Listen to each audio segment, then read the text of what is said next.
दोस्तों, क्या यह हो सकता है कि भारतीय जनता पार्टी राम मंदिर का मुद्दा छोड़कर पूरी तरह से विकास के मुद्दे को अपना ले और प्रत्येक चुनाव अपने किए गए कामों के आधार पर लड़े?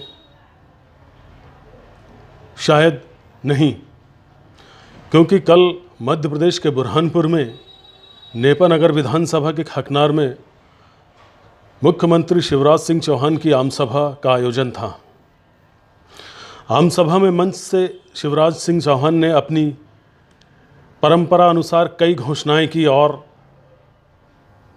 नेपानगर के लिए सौगातें दी, लेकिन ये भाजपा की आमसभा में एक तरह से प्रदेश में होने वाले आम चुनाव के लिए मुद्दा तय कर गया। आमसभा को संबोधित करते हुए खंडवा के सांसद नंद कुमार सिंह चौहान ने अपने भाषण में जो कुछ कहा वो बिल्कुल भाजपा की रीति नीति के हिसाब से ही था और उन्होंने जो कहा भाजपा की पूरी राजनीति उसी के इर्द गिर्द घूमती है। आप समझ गए होंगे कि मैं राम मंदिर मुद्दे की बात कर रहा हूं। जी हाँ, नंद कुमार सिंह चौहान ने जिस तरह से अपने भाषण में राम मंदिर का मुद्दा उठाया, उससे तो फिलहाल यही जान पड़ता है कि आने वाले उपचुनाव में मध्य प्रदेश में ये मुद्दा गूंजेगा और भारतीय जनता पार्टी मतों के ध्रुवीकरण के लिए इसका इस्तेमाल करेगी। तो पहले सुनते हैं नंद कुमार सिंह चौहान का भाषण कि उन्होंने अपने भाषण में क्या कुछ कहा।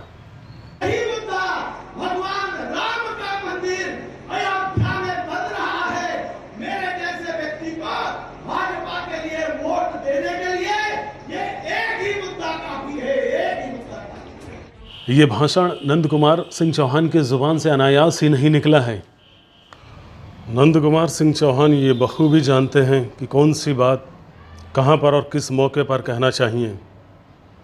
आखिर वह भी मध्य प्रदेश की राजनीति के मंझे हुए खिलाड़ी हैं। अब सवाल ये उठता है कि भाजपा बार बार चुनाव के दौरान राम मंदिर मुद्दा क्यों उठा ले आती है। इस सवाल के कई जवाब हो सकते हैं, लेकिन पहला तो यही है कि भाजपा सदा से मुख्य एजेंडा राम मंदिर को ही बनाते रही है, लेकिन मौजूदा दौर के राजनीतिक परिदृश्य में राष्ट्रव्यापी स्तर पर जो मुद्दे गूंज रहे हैं उसने भारतीय जनता पार्टी को बैकफुट पर ला दिया है। इसमें सबसे पहला मुद्दा है कृषि संवर्धन बिल, जो हाल ही में संसद के दोनों सदनों से पास हो चुका है और राष्ट्रपति रामनाथ कोविंद के हस्ताक्षर करते ही ये कानून का रूप ले लेगा। इस कृषि संवर्धन बिल का पूरे देश में विरोध हो रहा है और इस बिल को किसान विरोधी बिल बताया जा रहा है। तो इससे भी भारतीय जनता पार्टी बैकफुट पर आ गई है, क्योंकि भाजपा को ये उम्मीद नहीं थी कि इस बिल का इस पैमाने पर विरोध होगा और भारतीय जनता पार्टी की एक किसान विरोधी छवि बनते जाएगी। एक दूसरा मुद्दा जो मध्य प्रदेश के लिहाज से भारतीय जनता पार्टी के लिए सिरदर्द साबित हो सकता है, वो है कमलनाथ सरकार के 15 महीनों के कार्यकाल के दौरान प्रदेश के 26 लाख किसानों का कर्जा माफ़ी का मुद्दा।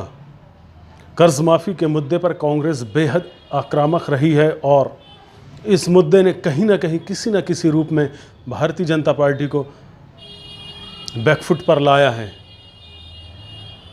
और भले ही मंच से मुख्यमंत्री शिवराज सिंह चौहान ये कहे कि किसानों की कर्ज माफ़ी के नाम पर कांग्रेस ने धोखा किया है, लेकिन हकीकत से वे भी भली भांति परिचित है। इसीलिए भारतीय जनता पार्टी को उपचुनाव में हार का डर सता रहा है और वो राम मंदिर के मुद्दे की तरफ फिर से जा रही है। मध्य प्रदेश में कोरोना संक्रमण के दौरान जिस तरह से कांग्रेस की सरकार गिराई गई और कांग्रेस के विधायकों ने दल बदल किया और कांग्रेस के इन विधायकों पर बिकने के भी आरोप लगे कांग्रेस की तरफ से।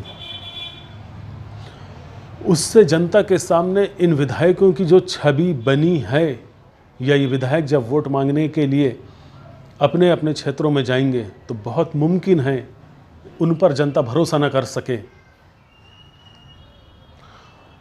तो जनता में इन नेताओं की बनी छवि से भी भाजपा बेचैन मालूम पड़ती है, या फिर मौजूदा हालात में भारतीय जनता पार्टी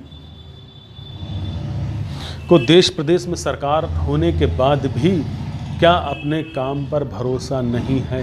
वो क्यों अपने काम पर वोट मांगना नहीं चाहती? क्यों अपने कामों को, अपनी शासकीय योजनाओं को मुख्य मुद्दा बनाना नहीं चाहती? तो साथियों, बस अब आप देखते रहिए कि आने वाले समय में मध्य प्रदेश में होने वाले उपचुनाव में क्या भारतीय जनता पार्टी राम मंदिर निर्माण को मुख्य मुद्दा बनाएगी, या फिर शिवराज सिंह चौहान की लोकप्रिय छवि को लेकर जनता के बीच में जाएगी।